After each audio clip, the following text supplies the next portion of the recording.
Welcome in, everybody, to Fantasy Football Life Advice Week 5 Stashes. Stash Show is where we're going to get into players that may be a little lower rostered in most leagues, and we'll give you a shot to fill in some of those injury positions, and we're getting into bye weeks as well. So stick around, find out the 5 players I'm going to give you for stashes, and see if they may help out your team a little bit. Before we get started, hit that subscribe button in the bottom corner. Also, hit the bell so you get notified when we post a new show. Give us a like and shoot a comment down below. Tell us how you like the show. Now we'll get into the stashes for the week. I'm going to give you 1 wide receiver and 4 running backs.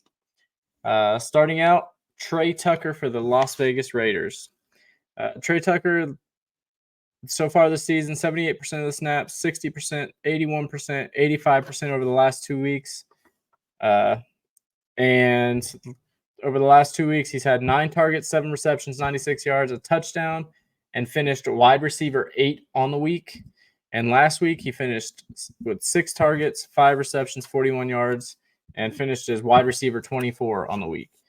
Now, just imagine, and this is why I call him a stash, Davante Adams is all but traded off this Las Vegas team. And if Adams isn't there, there's going to be a lot of negative game scripts, which there already are, and a lot of high passing games for this team. They're going to be passing because they're going to be playing from behind. Trey Tucker will fall in as probably the number 2 wide receiver on this team with Davante Adams out. He will be playing 85+% of the snaps every week, and he will probably be seeing 5 to 10 targets a game minimum. So Trey Tucker could easily finish in that wide receiver 2 range, go the rest of the way out. So if Trey Tucker's still on your waiver wire, make sure you go in and add him before Davante Adams gets traded, because once Davante Adams gets traded, Trey Tucker's going to fly off the waiver wire. Next up, Antonio Gibson for the New England Patriots. Over the last 2 weeks, Antonio Gibson's played 37% and 34% of the snaps. And he's been averaging about 8 to 10 touches a game. Biggest reason you want to stash Antonio Gibson, who's currently rostered in about 42% of sleeper leagues, is Ramondre Stevenson has fumbled the ball 4 times. Gerard Mayo was asked over this week if they were looking at possibly starting Gibson over Ramondre Stevenson. And he says that's not out of the question. If they're talking about it, I'm not saying it's going to happen. Ramondre Stevenson will probably still be the lead back as of right now. But if the fumble issues continue, Antonio Gibson could take over this backfield. He has shown that he could be explosive in weeks 1 and 2.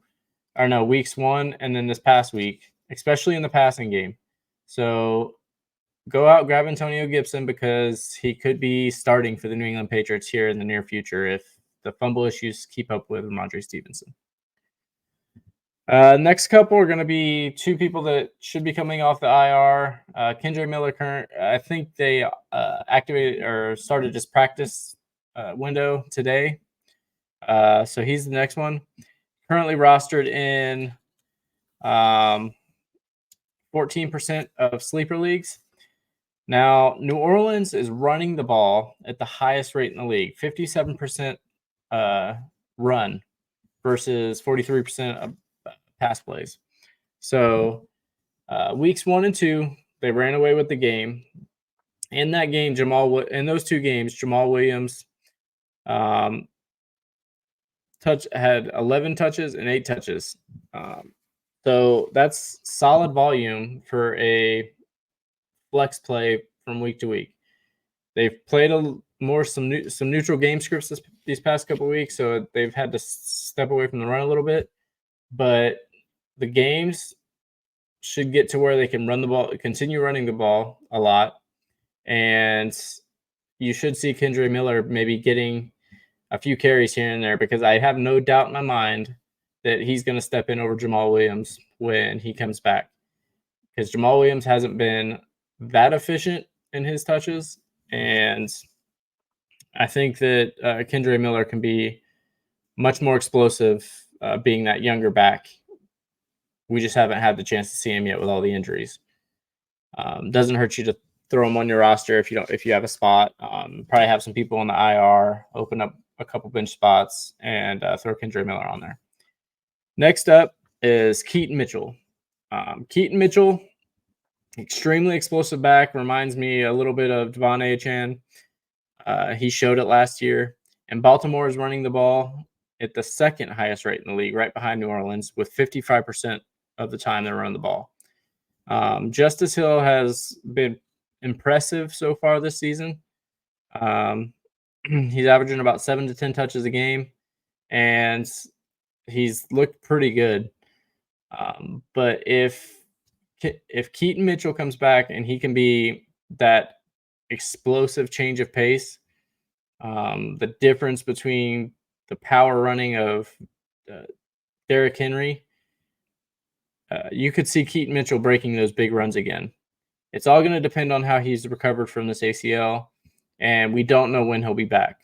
But you'd rather grab him free now than wait until you're paying 20 to 30 fab for a player who's broken out during a game. So he's currently only owned in 11% of leagues, which is pretty low. So go grab him while you can before he comes and breaks out. Last running back I have is CEH. So I know CEH has been awful since he's been drafted. Waste of a first-round pick. But that backfield is messy right now. And Kareem Hunt just popped up on the injury report. So for a shoulder injury. So it's even messier. We don't know who it's going to be from week to week. CEH is only owned in, I think, 14% or 15% of sleeper leagues currently. And we don't know what his role is going to be when he comes back. But again, grab these players while they're free, because you don't want to have to fight your league mates for them when the time comes. That's the whole point of getting these stashes. A lot of injuries this year. Bye week, like I said, bye weeks are starting this week. So you're going to need those fill-ins at the flex positions. And these players can probably get you 5 to 10 points once they come back. So go run out, grab these players, stash them, and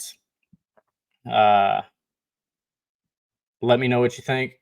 Hopefully it pays off for you, and we will catch you guys on the flip side. Make sure you hit that comment, or make sure you hit that subscribe button, comment, hit the bell, and give us a like. We'll catch you guys tomorrow.